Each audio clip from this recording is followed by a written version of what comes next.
Good afternoon. Good afternoon and welcome to TRIDEC's November Investor Luncheon. And I want to thank you all for coming today. We've got a great turnout, so thank you very much for supporting the organization and coming out to hear these speakers today. For those of you that don't know me, I'm Carl Adrian. I'm President and CEO of TRIDEC. We're pleased to have two exceptional speakers here today to discuss the federal budget as well as some of the implications of the election at the state level. The speakers are longtime TRIDEC lobbyist Tim Peckinpaugh. Many of you know Tim. And also then AWB's Vice President of Government Affairs, Gary Chandler. Today's luncheon wouldn't be possible without sponsors, and we've got the generous support of RBC Wealth Management, even though Brad Fisher happens to be out of town today and was not able to be with us, but we thank Brad for being a premier sponsor, as well as Bechtel National for also sponsoring today. We appreciate that. Peggy McCullough is here and her staff, so thank you, Peggy. So it's my pleasure now to introduce Mike Schwenk. As Mike is a former chair of TRIDEC. He's the immediate past chair of the Association of Washington Business, and he's filling in for Brad Fisher, so we can call him Brad if we want to. And he's going to introduce our speakers today. Mike, come on up. Sir, I'll pull you up. Good. Yeah, hi, I'm Brad Fisher. Oh my God, that poor guy. First, regrets from Brad. He is a sponsor, RBC is the sponsor, and he's off at some corporate meeting somewhere. I have no idea what that means either, except that he's probably in Hawaii. I wish we were there. And I also have no idea why I'm up here, although he invited me to come to the lunch and sit at the table, and I thought, free lunch, I'm in. I'll be there. Not that I didn't want to hear our speakers, Gary and Tim. I know you have so much to impart to us today. Anyway, I took him up on that, and then he called back and he said, oh, by the way, could you do me a favor? And that is, could you sort of represent me and introduce the speakers today? And I thought about that, and I thought, well, shoot, Brad, you've got all my money. And I suppose if I ever want to see any of it again, I should just say yes and do it. So here I am. There are... Let's see, he left, stuff for all of you. The Global Insights, I think, weekly newsletter is, the RBC sales pitch for you today. So take that, and if you have questions about any of those sorts of things, Brad is the guy. Two things I'd like to do, though, real quick before I introduce the speakers. One is I missed the Visit Tri-Cities event yesterday, and I just wanted to extend my congratulations to Chris Watkins and that organization. She announced her retirement, as you all know, and she's a great friend, colleague, and I just think has done an extraordinary job through the decades. She has always been a great partner, and I wish her well in retirement. And I've been after her for years to retire. I highly recommend it to all of you if you haven't. And I'm glad she's finally done it. We were just kidding around at our table that the real problem now is Clark. Clark's going to have to figure this all out with having Chris around. Second thing I'd like to do is send my congratulations for what it's worth to the Tri-City Herald and their 70-year birthday, I guess, anniversary. They too have been a great partner over the decades. I know for myself, I'm sure Carl would concur, they've been a great economic development partner from the get-go in this community, and hats off to them on that. So now it's my pleasure to introduce our two keynote speakers for today, both of whom happen to be good friends and colleagues. I checked with Fran, our official historian of the Tri-Cities, and I think both Gary and Tim were actually with us on the Lewis and Clark expedition when we came through many years ago. And in one case at least, Tim and his family stayed. And I think Gary didn't want to stay, and he wandered north and founded Moses Lake, I think is the way that all works. But what I'm about to share I found on the internet, and you know what that means in terms of the quality of what I found. It's probably mostly correct, but who knows. First, let me introduce to you Gary Chandler. Former state representative Gary Chandler is AWB's Vice President of Government Affairs. He is the association's chief lobbyist and directs its legislative and regulatory programs. As a legislator, Gary co-chaired the House Agriculture and Ecology Committee and served on the Natural Resources and Transportation Committees. He was first elected to the legislature in 1990 from Moses Lake and served in a legislative seat once occupied by his father, Glenn. Gary has also been a member of the AWB's Board of Directors. He owns the UPS store in Moses Lake. He was a hay farmer, apple orchardist, former manager of the family's farm implement dealership, and Grant County Commissioner. Gary and his wife, Deborah, live in Moses Lake. Gary is a great friend, colleague. I've known him for many, many years and worked extremely closely with him the last 4 or 5 at AWB as we've retooled that entire institution, and his leadership has been invaluable in making that happen. He watches out for us and for all of Eastern Washington, so please welcome Gary Chandler. Gary, you want to come on up?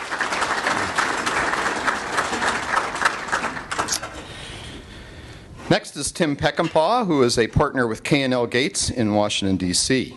Tim's practice focuses on energy, environmental, and natural resource legislative and funding issues.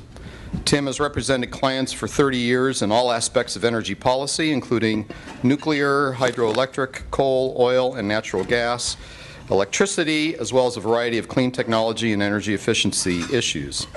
He also represents major international corporations and local communities on Department of Energy nuclear cleanup, nuclear security, and contracting issues.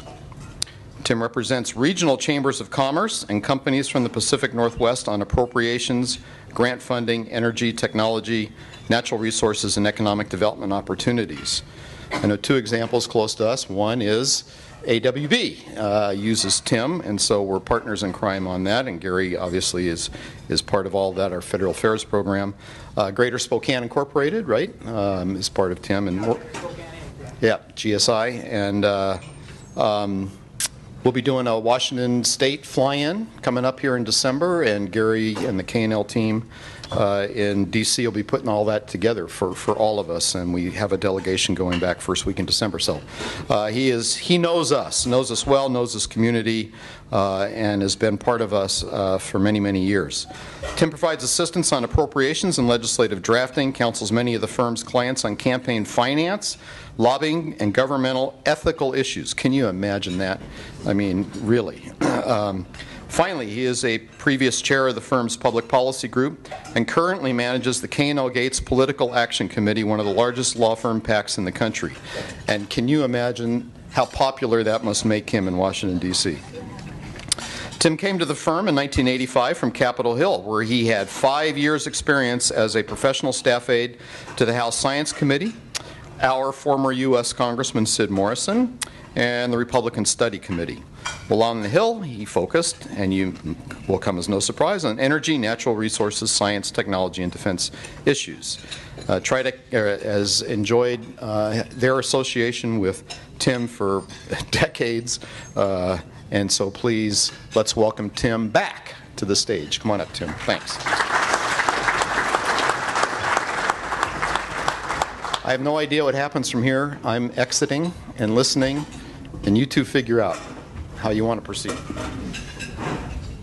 I think I'm going to start and hopefully save time for Gary as well. I'm going to use the podium up here if that's okay, and then I think we plan to sit down here during the Q&A, which will allow us to have an interactive discussion. So let's see, I got a clicker here.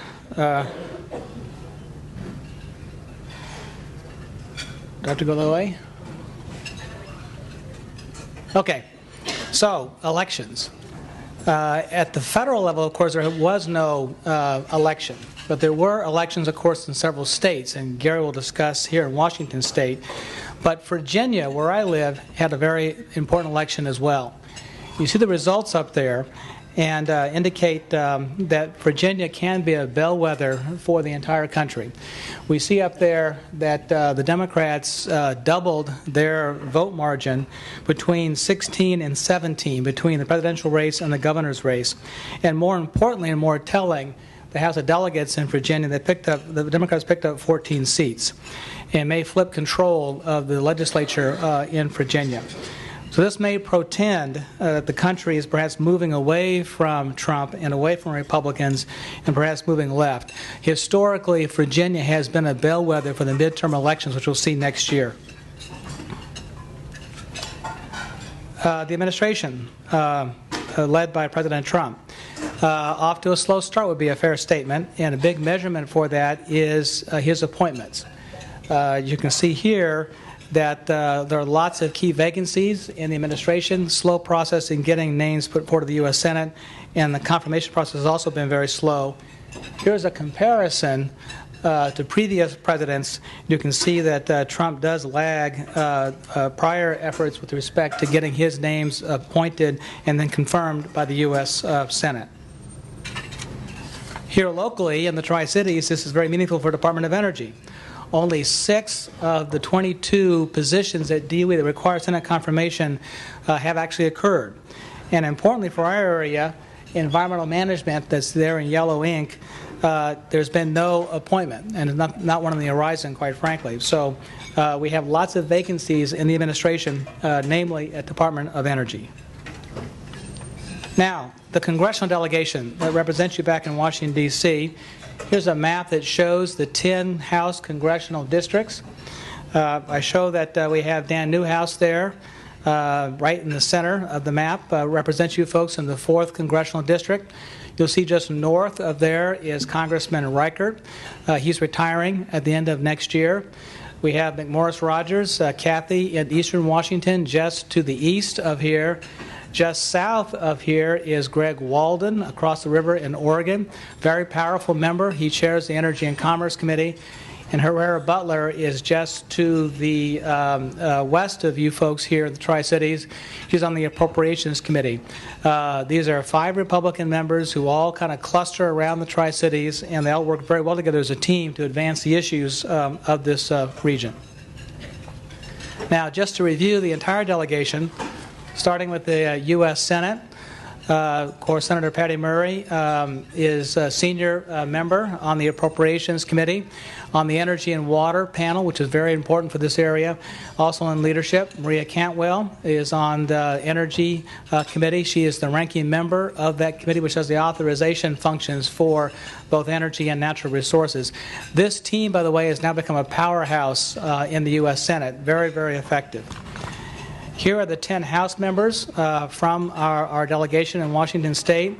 Just to highlight a few of them, in District 3 is Herrera Butler. Jamie is on the Appropriations Committee, and again, Energy and Water is one of her subcommittees. District 4, of course, your Congressman Dan Newhouse is on the Appropriations Committee as well, also Energy and Water, again, critical for this area. It's also on the Rules Committee, and that's very important for setting the process and doing things in Washington, D.C. It's very impressive to have a young member like Dan Newhouse in his career having both Appropriations and Rules Committee. District 5 is Kathy McMorris Rogers, represents Spokane, Walla Walla, all of eastern Washington. Again, on the Energy and Commerce Committee, but importantly, she is in the House leadership. She's number 4 in the U.S. House leadership, so very powerful. And then skipping down to District number 9 is Adam Smith. He represents areas in just south of Seattle. He's on the Armed Services Committee, and he's the ranking Democrat there. That's very helpful because that committee does the authorization funding for, say, Hanford cleanup. Okay, just to wrap up what's going to happen for the remainder of this year back in Washington, D.C. Hard to believe that things actually are pretty busy right now in D.C. We have tax reform. That's topic number 1. In D.C., both for business and individual taxes, 20% rate on the corporate level is the centerpiece of this proposal. Individual taxes, the focus there is to simplify and have fewer deductions. The controversy there is the state and local tax deduction, if that's going to be repealed or perhaps modified. This is on a fast track. In fact, the House bill will likely pass the House late this week. As we speak, the Senate Finance Committee is doing their markup on the Senate bill. This appears to be on a fast track, and I would guess this is going to pass before Christmas. Defense authorizations. This is the so-called NDAA, the Annual Defense Bill. This bill, they filed the conference report late last week, and just today the House will pass it, and the Senate will pick it up probably in a few more days thereafter. So this is going to be a done deal in terms of defense authorization. Appropriations. The FY18 process is still ongoing. They've been focused recently on disaster aid. They have their third supplemental appropriations bill for disaster aid coming forward probably late this week. Wildfires are part of that equation, and there actually may be legislation as well on the Healthy Forests Initiative. Because of the focus on disaster assistance, they've lost some of their momentum on trying to finish off the regular FY18 appropriations process. The so-called CR, continuing resolution, needs to be done. Currently it expires on December 8th. At this point, it's very likely they will have to do a short-term CR for 2 or 3 weeks. Speaker Ryan this morning announced that he plans to do it before Christmas and not have this thing kick over until next year. We'll see. When they do it, it'll be an omnibus, so-called omni, which is rolling all the appropriations bill into one massive package and getting it done hopefully in December. Other must-dos include the flood insurance. The House will probably pass again today, and also the S-CHIP program, which is for child health care. So those are both must-dos because they expire. Now, looking ahead to the agenda for next year, just to run down all the various issues. I skipped ahead there. Infrastructure. That's next up in queue. We had taxes, which are going on right now. We had the health care, which took place earlier. And the third issue, major priority for the administration, is infrastructure. This will be bipartisan, as it should be, compared to health care and taxes. Still uncertainty about the scope and the pay for. The scope meaning what's going to be considered infrastructure, and of course how you're going to pay for it, or you simply deficit spend. Immigration. The emphasis here is on DACA, trying to fix the Dreamers issue. That's due in March. That's the deadline. That could be a catalyst for comprehensive reform for immigration. Both in terms of the high skill, like H-1B, and also low skill in terms of perhaps the H-2A program for ag workers. FY19 appropriations process. There will be some funding cuts proposed next year. More pressure on trying to deal with the deficit considerations. Debt ceiling, that comes due early next year. They have to do something there to lift the debt ceiling to avoid a financial market collapse, and that could be a catalyst for some suspense the first quarter. Trade, very important for Washington State. The President just got back today from his 10-day trip in Asia, where he was very clear that TPP is dead, and the new game in town now is doing bilateral deals with individual countries. NAFTA negotiations are currently underway, just getting started, primarily focused on Canada. Export-Import Bank. The focus there is confirming a slate of new nominees to give the bank a quorum to conduct business. Healthcare, there's an effort to revisit the repeal and replace. In fact, they may put on the employer mandate repeal on the tax bill. If not the tax bill, then perhaps next year Republicans may try once again on the repeal and replace issue. The votes probably aren't there for it, but still very persistent. The other option here is to fix the ACA exchange program. Senator Murray has led this effort. Lamar Alexander. They have a bipartisan proposal, but it's not clear if that's going to see floor action in the U.S. Senate. And then next year, the Farm Bill. They'll start that process in earnest in January with hearings leading to markups. The deadline for expiration, of course, is next year. So, specifically, Tri-City priorities, just to run down the important issues that affect this region. Hanford cleanup, of course, is the top of the list. It's still a big, important driver for the economy of this region. The priority there is retaining the funding, becoming difficult every year with the higher increasing in funding. Talk of a $4 billion Hanford cleanup budget is difficult, and it'll be hard to get done back in the Congress given the current fiscal constraints. WTP. There's been some progress there, some good news the past couple of years. DF law, which is direct feed low activity waste, is going to go forward. It's an important priority. It shows progress for WTP. Of course, the problem there is that it should not happen at the detriment of other parts of WTP, like the pre-treat and the high-level waste facility. Also part of the discussion is supplemental treatment, using new innovative technologies as a means of more cost-effectively dealing with other low-activity waste streams there at WTP. waste reclassification, kind of an old issue, but it's now back in vogue. The focus here is trying to show that we can reduce significantly the funding if we can just reclassify certain types of waste based upon its toxicity and its radioactivity as opposed to where it came from. This also, by the way, may open up options for getting more waste off-site. Recombination of ORP and RL, that's in play because the current bill that created those and created the separation for those two offices sunsets in 2019. Yucca Mountain, the repository in Nevada, it's back. It took a hiatus during the Obama administration, but with the Republicans in power, it's back, and there's a House bill that's pending, ready for House floor action, that would revive fully Yucca Mountain, as well as doing some interim storage programs. The laboratory, P&L, still very much the crown jewel for this area in the future, I think, for the economy here. Retaining funding is a huge priority for the laboratory. They have a very big, diverse portfolio of activities. They've had some funding cuts, particularly in the renewable energy area and climate science, but they retain their mission focus with outstanding core competencies in things like grid modernization, cybersecurity, advanced biofuels, molecular sciences, and of course nuclear sciences and nonproliferation. So it's a great mixture of technology and talent out there.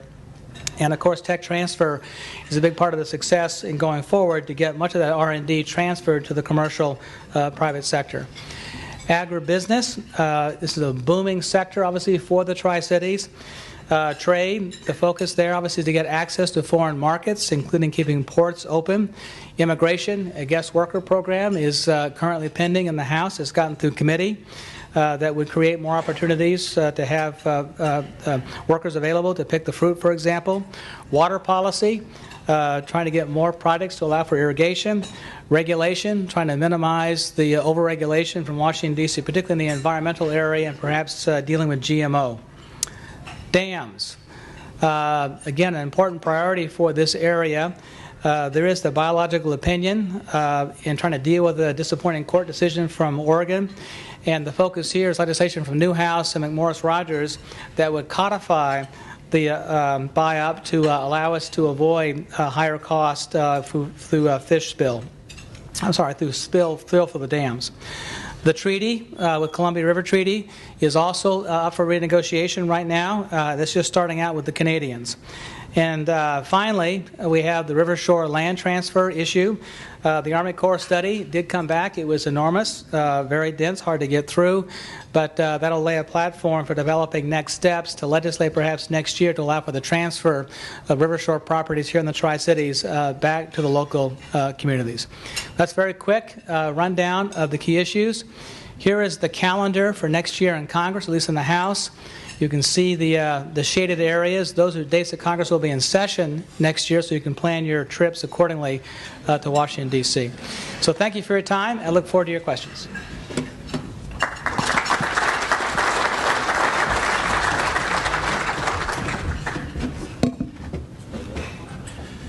Thank you, Tim. I could almost ditto an awful lot of that same talk, what I'm going to give you, but I'll bore you and go through this. I want you to know this presentation, we're getting ready for our executive board meeting coming up. And so, whoops, going the wrong way? No, maybe not. There we go. So I stole this last night. I had my staff start putting stuff together, so I saw this at 1 o'clock this morning. So as I stumbled through for it, I apologize for that ahead of time, but I wanted to go through and show you the landscape that it's changing in Olympia and then some of the issues that we see coming on the horizon or following up and trying to finish from last year.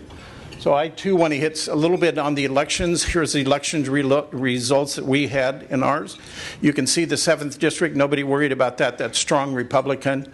Senator Short stayed in her position. Representative Maycumber retained her House position. If you remember, Representative Maycumber was the legislative assistant to Shelley Short, and she took her spot when Shelley decided to move up to the Senate. Phil Fortunato stayed there. There was a lot of talk that Phil Fortunato was going to have a tough campaign, but his district district is pretty solid towards him, and then also Representative Irwin, who took the place of Phil when he moved up to the Senate. Rebecca Saldana, she had no running mate there. The real elections was all around the 45th. Most important election in the state, most expensive election this state has ever seen. Now, it will be interesting when all the dollars are tallied up. We're going to be between $7 to $8 million would put into this race. And unfortunately, everybody's tea leaves they were reading or their Ouija board or whatever, the numbers didn't turn out as everybody thought they would. But it's a real leaning district, and I really believe, unfortunately, that for the Republican that was running in that district, I really think, and having been around politics, if you're not known in your district, you got to spend a lot of money to buy your name ID. And I think that was one of the downfalls in that race, was she's really not known in that district. And I think a lot of folks are hoping she's going to stay there, keep campaigning, and run again this next year. So we have a new senator. Dingra is elected. She will be sworn in officially. I think it's the 28th of this month when the elections will be finalized, and then she will take that seat. The Senate is changing around already now. As we sit here today, the Senate will be controlled by Democrats, 26 Democrats to 23 Republicans. But remember, out of that 26, there is one Democrat that has been caucusing a number of years now with the Republicans, Tim Sheldon. So really, Senator Nelson has got really 25 members that she will have in that caucus. And in the House stayed the same at 50 to 48. Now, I will tell you, everybody is saying, oh my goodness, 18, the world's going to come to an end because the Democrats are controlling all three bodies. I don't see that happening. 2019, I think is going to be the year that maybe the world will collapse. But in 2018, with the short numbers, Senator Nelson, I have a meeting with her tomorrow to sit down and start talking their agenda. They will be essentially one member ahead of the other party, and she knows that in her caucus there's 3 Democrats that have to be very, very careful on what they do, or they're the next ones on the target. And especially right now, one of them knows that this year's election, Senator Steve Hobbs, that the business community, we've always been there very supportive of Steve. Steve has been there with us on all of our business issues, but he knows that if his caucus tries to get too far on a capital gains tax or a carbon tax or anything, he's going to have to do something in that caucus, or he knows that this year's election is going to be very tough for him. So that's one of our real holds. I've already set up that I have weekly meetings in his office, as well as I think a number of other business folks will be meeting with him quite often throughout the year to watch to see what happens. So the makeup of the Senate, it has changed. You've heard a lot of talk of the governor. By golly, when we win the 45th, here we go. We are going to control everything, but I think you're even hearing the governor start to back off of some of his wish list. So a little bit as we look at going into 2018, looking at the budget, we're up in revenue about $250 million, and I'm not going to go real deep in a lot of the budget stuff. Our revenues are up, the economy is still growing. We're up about $250 million new dollars. The caution I give on the budget, and I think there'll be a lot of talk about a capital gains tax. And I think there'll be a lot of talk, I'll talk here in a minute, about some type of carbon tax. I just don't think we're going to go there. I do believe what could be on the plate that really sets us up for a bad time in 2019 is the 4-year balanced budget. The Democrats do not like that 4-year balanced budget, which is interesting to me because the last time they controlled the Senate, they themselves always put out a 4-year outlook until the last year they had the Senate, and they were spending all of the reserves, and I was sitting in Senator Margarita Prentice's office at that time and said, Margarita, your 4-year outlook shows we're going to be in the hole next year by $1.2 billion. Gary, we're focused on today. We're not looking at tomorrow. All of a sudden, the 4-year budget outlook went away. You could not find that 4-year budget anywhere. And you went to the staff and said, what happened to you guys' 4-year outlook? What four-year outlook? Well, I have this copy right here. I got it before you guys took it down. So, but they don't like that four-year have to balance the budget. So my fear is if they do anything in 2018 is take away that four-year budget, spin down the fund balance. Right now, total fund balance we have is about $2.3 billion. Spin that down to where you create a bow wave for 2019, and you come back in 2019 and we're in a large deficit, and they say now we have to raise revenue. So that's probably our biggest fear right now of anything, is that what we've talked about, and I'll share in just a minute what we want to do with those reserves as we move forward. A little bit on the education stuff. This is just stuff we've been working on, the funding side of it. We're still waiting for Department of Revenue to come out with the final budget numbers on how the property tax swap is working. That is not the same. The numbers are not matching up the same as the budget stuff that was put together, so we're waiting. Department of Revenue is on their third draft of it. They send it out for one day and they pull it back and say we got to do more work on it.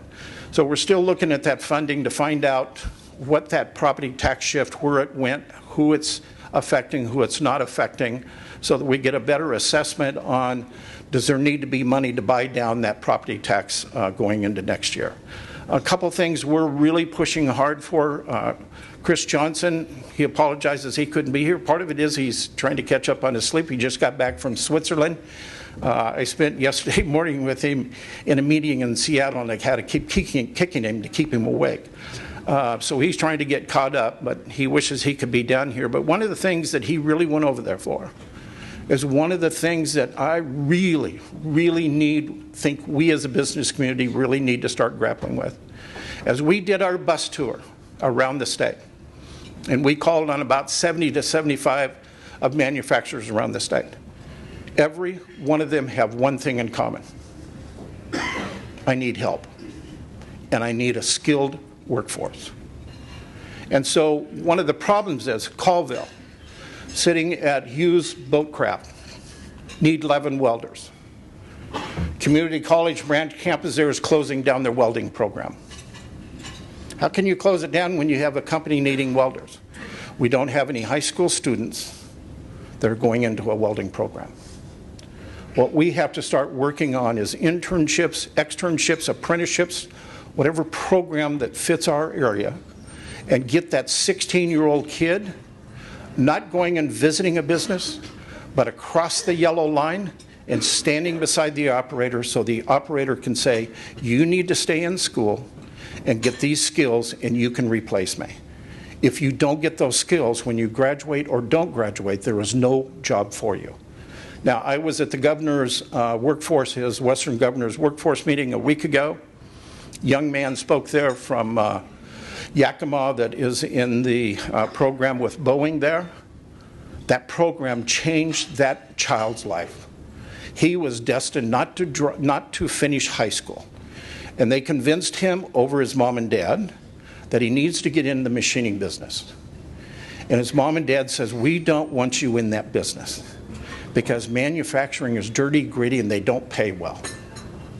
Until mom and dad went to that machine shop and said, wow, this is a machine shop. And the kid today, after 2 years of being a machinist and learning that trade, has changed his mind and is going to go back into school for another 4 years to become an engineer. Because what he learned sitting with those machinists, listening to them all gripe about the engineer that sits up here and engineers this part and sends it down to them and says, now make it. And there's no connection. He said, I want to be that connection because I learned how to machine and not always how they engineer is the right way. It turned that child around. We have to do that. And it's going to take each and every one of you willing to work with us, with labor and industries, to get those kids on our shop floor so that we can move forward. So you can see, I'm passionate about these young kids because these kids dropping out, we're either going to keep them in school and get them a trade and get them an education and get them some skills, or we're going to pay 2 to 3 times as much when they get out to redo it. So we really have to work together to get them those skills. So I'll be quiet, move on. Environmental policy, the biggest thing in the environmental policy, I tell you folks, is all about climate change and all about carbon reduction. We're working within our committee right now to reform our legislative objective to where we can sit with legislators and start saying, okay, first of all, our first objective is you need to realize that this carbon issue needs to be taken care of on the national level. You think that'll happen, Tim? No. So if it's not going to happen on the national level, we're going to have it done to us one way or the other. Do we want to sit at the table and frame it, or do we want it framed and handed to us? So our committee has been sitting with the Nature Conservancy. We've been sitting with the Washington Environmental Council. We've been sitting with Climate Solutions and others and working and saying, how do we move forward? But you have to recognize that our manufacturers and our industries today have made major investments in reducing their carbon footprint. And you need to give us credit for it. And you need to remember the largest carbon emitter. How many of you drove here today in a car all by yourself? Thank you very much. How many of you took transit to get here? Isn't there a transit system down here? So how are we going to change? Because that's the largest carbon emitter. It's not necessarily coming back on the business community. And then also there's, Mary Catherine has several down there, the MOTCA Control Act, that's under threat. They want to raise the taxes on it because the legislature keeps robbing from the fund and putting over in the general fund. So there's always more needs for cleanups than we have money for. Boy, you can't really even read that one. So I'm trying to hide this one from you. Oh, Connie. So with this one here is just an awful lot of the things that you need to be watching out for as an employer. So wage and hour, anti-retaliation is still out there. Non-compete agreements, ban the box is still out there. Pay equity. We as a business community and we as guys need to be sitting down and seeing how we work this out with the women. Portability of benefits. This was one of the biggest issues labor is continually putting on the table, especially as we worked on paid family leave, is portability from one business to the next. Internet consumers, privacy, workers' compensation, immigration, as Tim talked about, we're really watching the federal side of it so that we can tag on with the federal side. And then regulatory 1433, the rulemaking of 1433 is done. You have to start in January putting that into place. The paid family leave, they'll go into rulemaking next year on it. You'll start being assessed in 2019 taxes, and the program goes into place in 2020. Rural jobs, just a little bit. In March of this year, after listening to Representative Joel Krebs, Zinnia's office, and he's chewing me out that AWB never does anything for the rural areas and for rural jobs. So I came back to Chris, started talking with Chris. He just got back from a bunch of his counterparts, and they were talking about rural jobs are going away in other states. So we quickly pulled together within 3 weeks, and we had a rural job summit in Moses Lake, and we had about 70 to 80 people there on a Saturday during session. We had probably 20 legislators there. Blew us away that we could do that and get that much attention.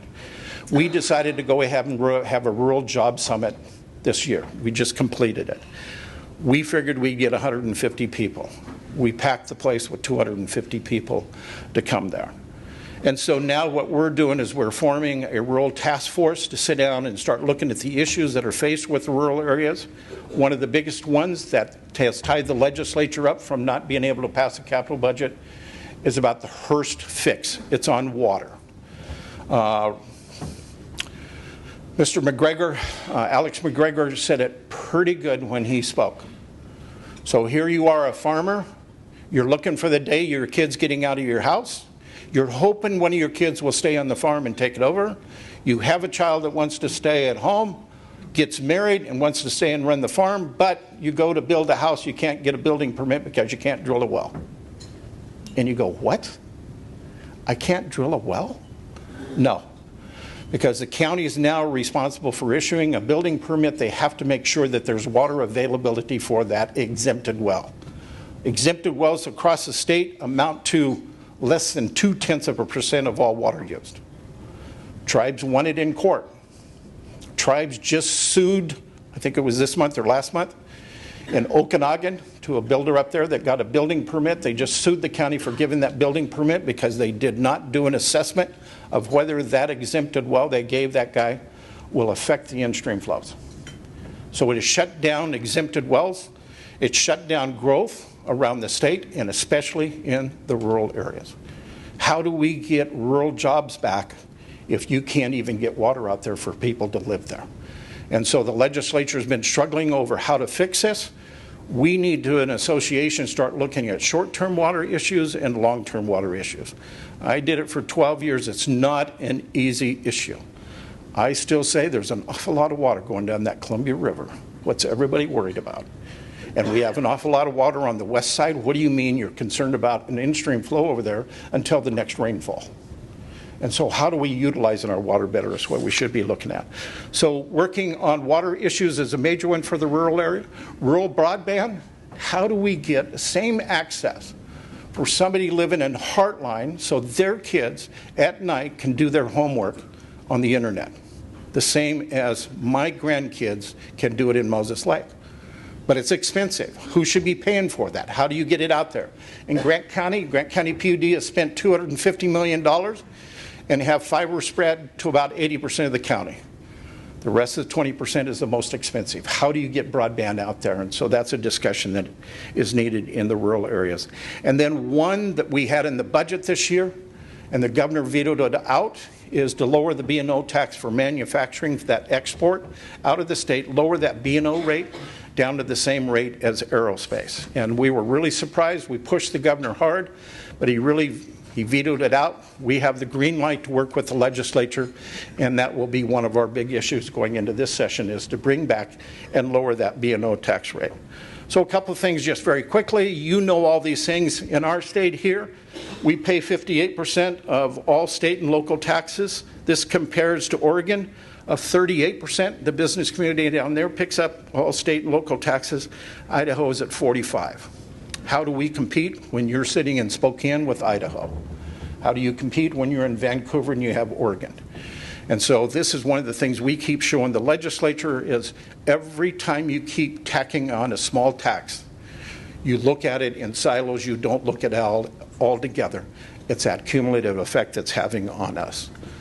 Seventh in the state for local business tax burden.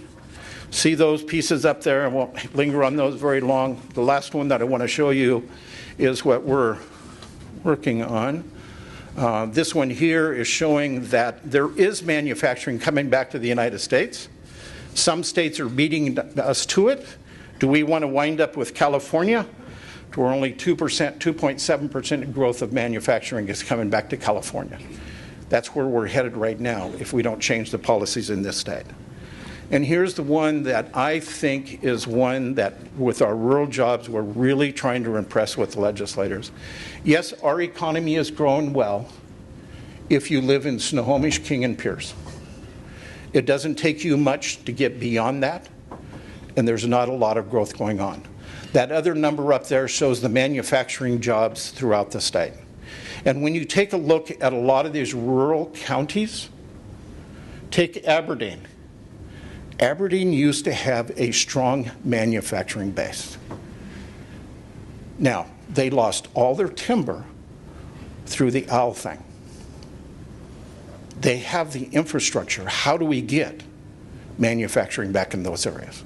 And so that's one of our emphasis on the jobs, is how do we spread the growth around to the rest of the states? Do we need to keep keeping everybody in the central Puget Sound? And quite frankly, there are a number of Democrats. We've been working with Blue Origin. Blue Origin is doing all of their R&D for their spaceship in Kent Valley. They're ready to start building. We would rather them build it here, but do they have to build it in the Kent Valley? That causes more problems with housing and transportation up and down the I-5 corridor. Why don't they move it out to some of the rural areas? And they say, well, there's no people out there. The people will come. Prime example I use, when I was a legislator, I helped Jeannie make the move from Redmond to Moses Lake. And they're concerned there's no jobs or no people there for those jobs. What Jeannie wound up having to do when they put the facility in Moses Lake is tell their employees in Redmond, if any more of you quit and go to Moses Lake and think you're going to get hired, you're not.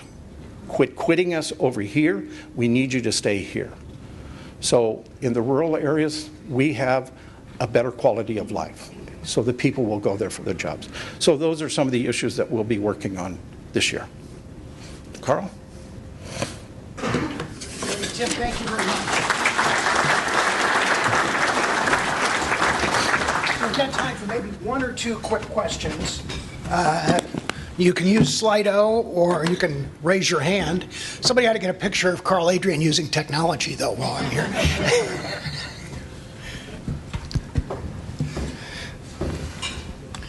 I don't see any questions coming through on Slido yet. Does anybody just want to ask a question? Bob? How do we get copies of these presentations? Bob's asking how we get copies of these slides.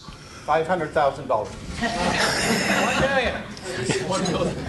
Well, I'll send it to you. yeah, we'll get them and we can send them. If you want a copy, send me an email. Okay, yeah, send somebody at TRIDEC an email and we'll get them to you. Thank you. Any other questions? Oh, there is one up there now. What water projects are being considered at the federal level for our area? Either of you. Well, Black Rock is still, I think, there, but I don't have high confidence that's going to go forward given the high price tag for it. Otherwise, it's going to be a series of smaller projects, diversionary projects, Army Corps projects that could be very helpful. Won't be game changers, but could be very helpful providing more water, particularly during difficult drought times. Yeah, if I may, I think that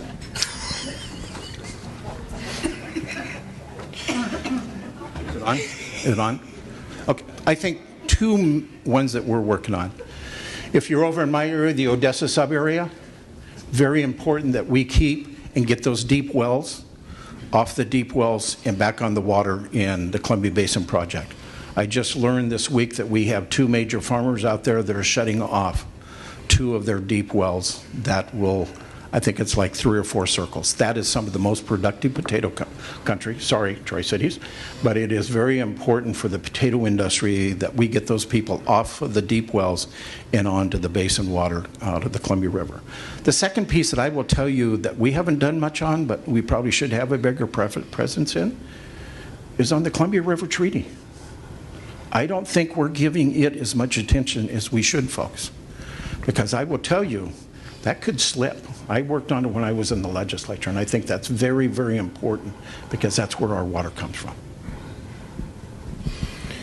All right, I'm not going to ask our speakers to answer that last question. I'd like a show of hands. Is a hot dog a sandwich? Yes? No? Okay. Again, let's thank our speakers.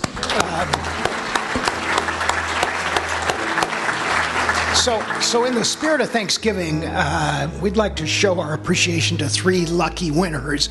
And Tracy is going to bring somebody's going to bring, we've got everybody's names in a drawing, and the winners will receive a pie and 2 free tickets to our Economic Outlook on February 15th of next year.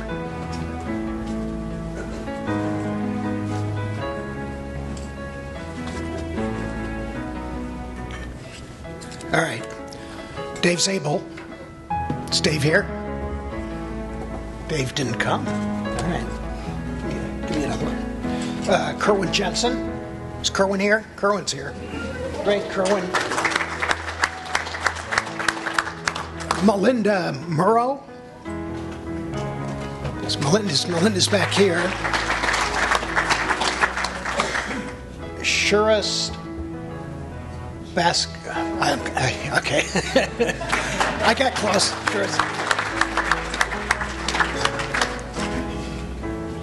Yeah. Okay, so congratulations to our winners. I don't know what kind of pies they are, but there's 3 different kinds. So whoever I call first gets the choice, and then you go. How's that? So I'm also told for all the Black Friday shoppers here, watch your emails next week, and we're going to have some special discounts on tickets to our Economic Outlook, again, February 15th. So watch those emails, and you may get a deal, okay? Again, thanks to our speakers, Tim Peckinpaugh, Gary Chandler, and thank you very much to our sponsors, RBC Wealth Management and Bechtel National. Again, thank you.